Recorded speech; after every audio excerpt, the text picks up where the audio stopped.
तो hi friends, welcome है आप सभी का। देखिए, आज हम लोग बात करने वाले हैं और इसमें क्या बात करेंगे तो बात करेंगे बीए एग्जामिनेशन सेमेस्टर 3।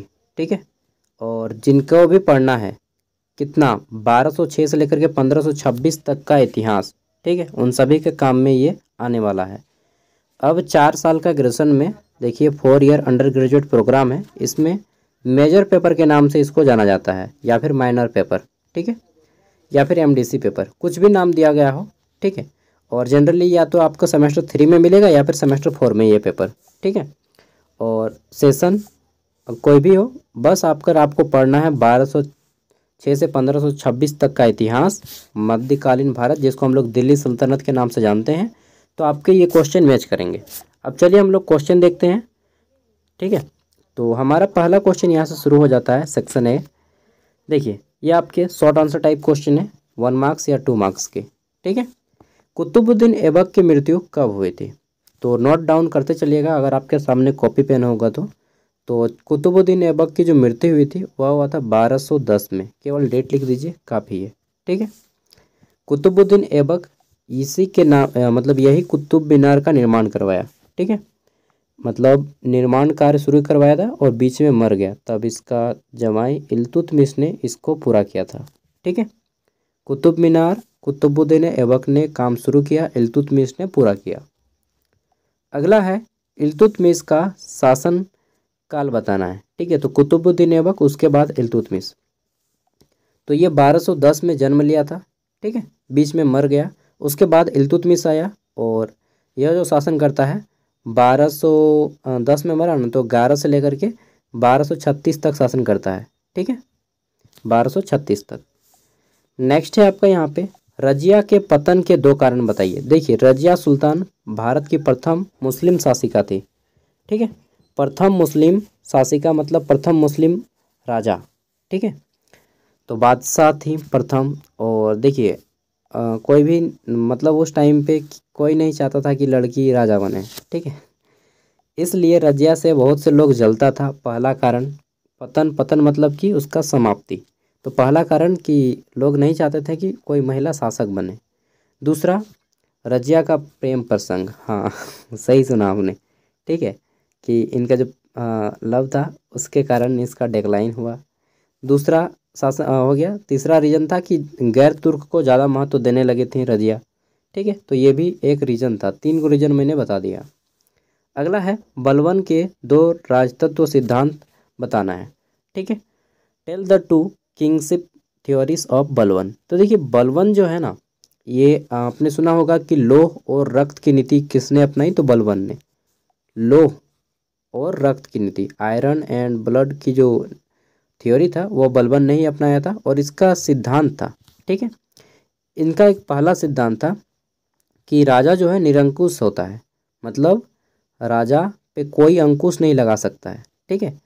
उस पर कोई ऑर्डर नहीं चला सकता है। पहला कि राजा निरंकुश है, उस पर कोई ऑर्डर नहीं चला सकता है। दूसरा, इनका मानना था कि राजा जो है यानी कि शासक, वह पृथ्वी में भगवान का अवतार है, ठीक है।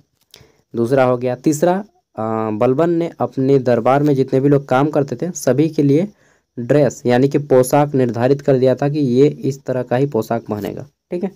तो इस तरह से राजनीतिक के सिद्धांत बता देने हैं आपको। अगला है टंका सिक्के की शुरुआत किसने की? जो टंका है, टंका सिक्का, इसकी शुरुआत किसने किया मालूम है? तो देखिए, पहले ये जान लीजिए कि टंका क्या है। तो टंका जो है आपका, एक होता है टंका और एक होता है आपका जीतल। उस टाइम पे 2 गो सिक्का चलता था, एक टंका और एक जीतल। टंका जो है चांदी के सिक्के को कहा जाता था, चांदी का जो सिक्का होता था उसको टंका बोलते थे। और जीतल जो तांबा का सिक्का होता था उसको जीतल बोलते थे, ठीक है। और स्वर्ण सोने का जो होता था उसको स्वर्ण मुद्रा बोलते ही थे, ठीक है। तो चांदी का सिक्का होता था टंका और तांबा का सिक्का होता था जीतल, ठीक है। तो इस सिक्के की जो शुरुआत की है, इसकी शुरुआत इल्तुतमिश ने किया। इल्तुतमिश वही जो कुतुब मीनार का काम पूरा किया था और कुतुबुद्दीन ऐबक के बाद शासन किया था, ठीक है। इसी ने टंका की शुरुआत की, जीतल की शुरुआत की।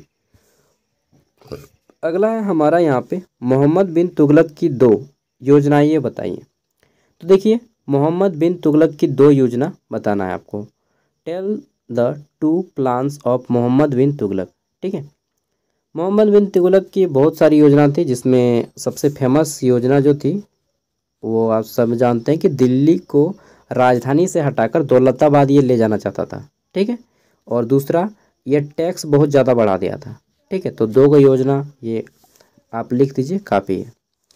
अगला है क्वेश्चन है H नंबर, ये हो गया ना मोहम्मद बिन तुगलक।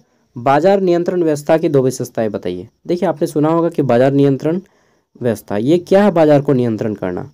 बाजार नियंत्रण की व्यवस्था जो है अलाउद्दीन खिलजी ने चलाया था, और इनका मानना था कि बाजार पे कंट्रोल रहना चाहिए राजा का, और उन्होंने कई नियम जारी किए, जिसमें नियम था कि बाजार की निगरानी करेगा पुलिस।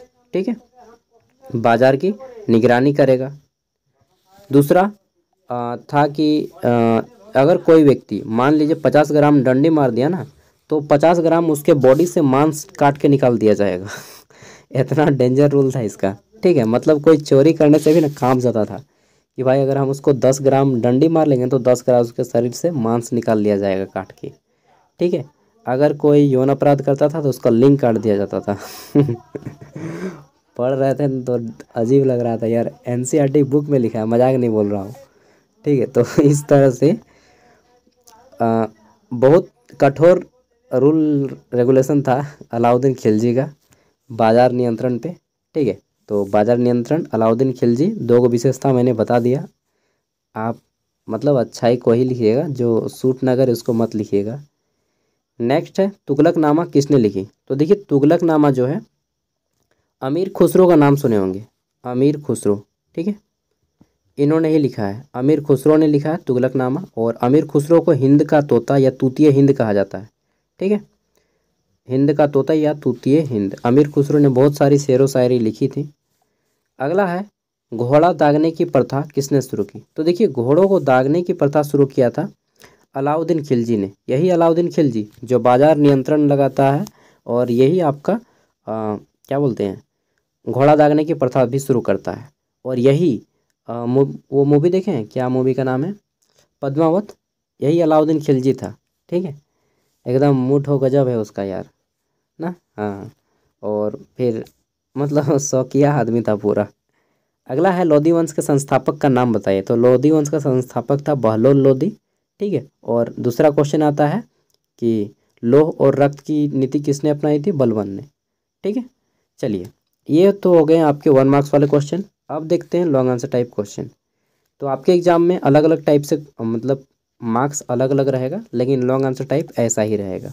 ठीक है, जितने भी एग्जाम में हैं आपका सबको प्रैक्टिस करके जाइएगा। कुतुबुद्दीन ऐबक की उपलब्धियां आपको बतानी है। ठीक है, tell the achievement of Qutubuddin Aibak. Qutubuddin Aibak की उपलब्धि बताइए। ओके, नेक्स्ट देख लेते हैं। तो अगला है बलबन की लोह एवं रक्त की नीति का वर्णन करना है। देखिए, ये क्वेश्चन यहाँ पर भी पूछ लिया गया और किसी एक को बनाना है।